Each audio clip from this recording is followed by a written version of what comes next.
Hello everyone, नमस्ते सबैजनालाई। आज म सबेरै उठेर शुद्ध भएर पूजाको सामान रेडी गरेँ। आज चाहिँ योगिनी एकादशी हो।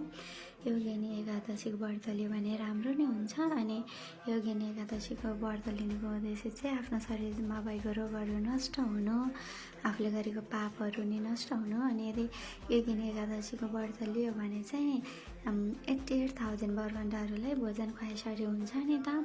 सो मैले नि लिएँ। मलाई चाहिँ व्रतहरू यताउति गर्न, मन्दिर जान एकदमै मजा लाग्छ क्या, पहिलाबाट नै एकदम रुचि लाग्छ क्या मलाई चाहिँ।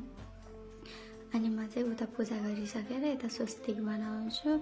अस्ति नै बनाएको पानीले लग्यो, अब बनाउँछु भनेर यता स्वस्तिकको लागि स्वस्तिक बनाएँ। स्वस्तिक बनाइसकेपछि अनि विष्णु भगवानको एकछिन जप गरेँ मैले चाहिँ। अनि मैले चाहिँ हनुमान चालिसा चाहिँ लगभग दिनदिनै पढ्छु क्या।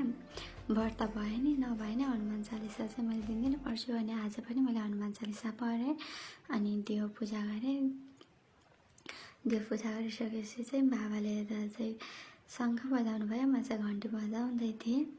अनि पहिला गणेश भगवानको पूजा गरेर यता पूजा गरिसकेपछि चाहिँ हामीले आरती बनायौँ। अनि आरती मम्मीले बाल्नुभयो, आरती आमाले पनि बाल्नुभयो, मैले पनि बालेँ।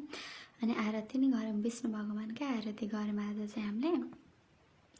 अनि सबै भगवानको दर्शन गरेर अनि बाहिर तुलसाको मुठमा पनि पूजा गऱ्यौँ। तुलसाको मुठमा पूजा गरिसकेपछि एकछिन बस्यौँ। एकछिन बसिसकेपछि चाहिँ नि मामुले चाहिँ सबैजनालाई टिका लगाइदिनु भयो। टिका लगाइदिइसकेपछि चाहिँ अनि मैले चाहिँ आज खाना खाइनँ, किनकि भोलिसम्म हुन्छ भनेर म चाहिँ फलफुल नै खाएँ। यति नै हो। Thank you everyone for watching my video. Take care.